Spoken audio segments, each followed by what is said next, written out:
Happy February, Mission Makers! We hope you've been enjoying all of our updates to the platform, and I'm really excited to show you some new stuff later on as we get into spring. For now, though, I want to do a little workshop on some things you can improve with your mission setup. So for this episode of What Does Jay Say, we're going to look a little closer at your messaging and how it can help improve your wayfinding and get your guests started on the right foot.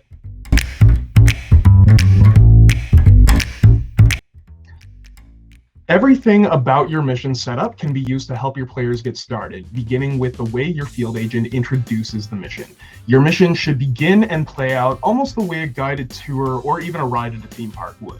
Give your players a little bit of wiggle room to explore where it's appropriate, but don't expect them to know immediately where to go.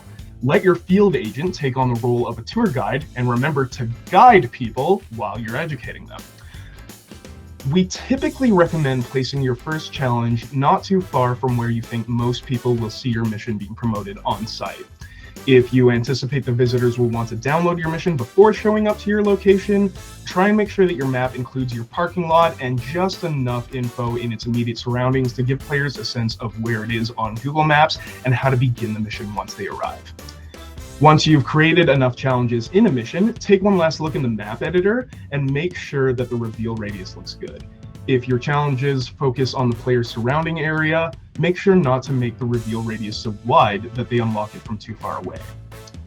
If your challenges aren't as location focused, or if you just want visitors to have an easier time finding them, especially in a more dense area, you can absolutely make that radius a little bit bigger.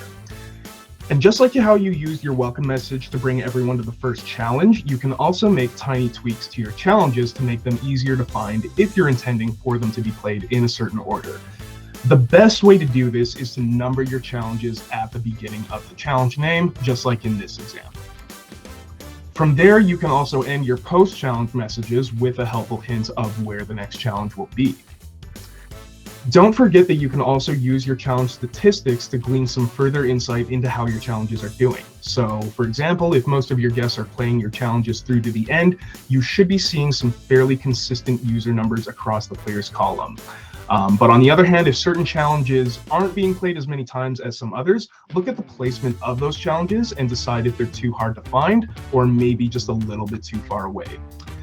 Now, with all these pieces of advice kept in mind, your players should be having an amazing time. But if you haven't been around for very long or just didn't have the chance, there are a few other specific guides in our customer success blog that I absolutely recommend checking out in addition to this one. And these have some more tips in them on how you can tweak your maps on a visual level, as well as things you might be doing accidentally that can change the game once you approach those habits a little bit differently. Please keep our customer success blog in mind when you're looking for ideas or help, and please let me know specifically if there's anything that you would like us to feature or focus on specifically, as we love to hear what you're passionate about. We have some great things coming further along, and we'll dive into those when I see you again in March. But for now, take care, and hopefully you're staying safe and warm. Have a good one. It was just so fun, and I hope to do this again.